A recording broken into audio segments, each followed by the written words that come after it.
স্থানীয় সরকারের মাধ্যমে গণতন্ত্রের ভিত রচিত হয়, আর সেখানে নির্বাচন না দিয়ে প্রশাসক নিয়োগে শূন্যতা সৃষ্টি হয়েছে। কথা বলেছেন সুশাসনের জন্য নাগরিক সুজন সম্পাদক ডক্টর বদিউল আলম মজুমদার।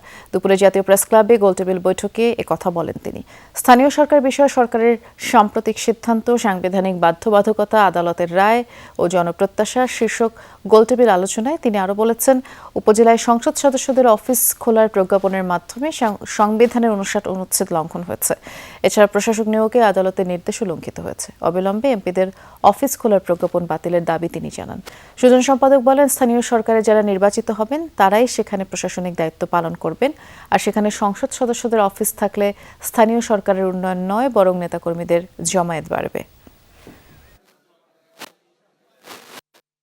যারা স্থানীয় সরকারের জন্য নির্বাচিত হবে তারাই ওই যে ওগুলো পরিচালনা করবে। তো এমপি সাহেবদেরকে যখন ওখানে বসানো হয় তাহলে ওই যে সংবিধানের ৫৯ অনুচ্ছেদ লঙ্ঘন হবে, যেহেতু তারা আইনসভার সদস্য আর স্থানীয় সরকার হলো নির্বাহী বিভাগের অংশ।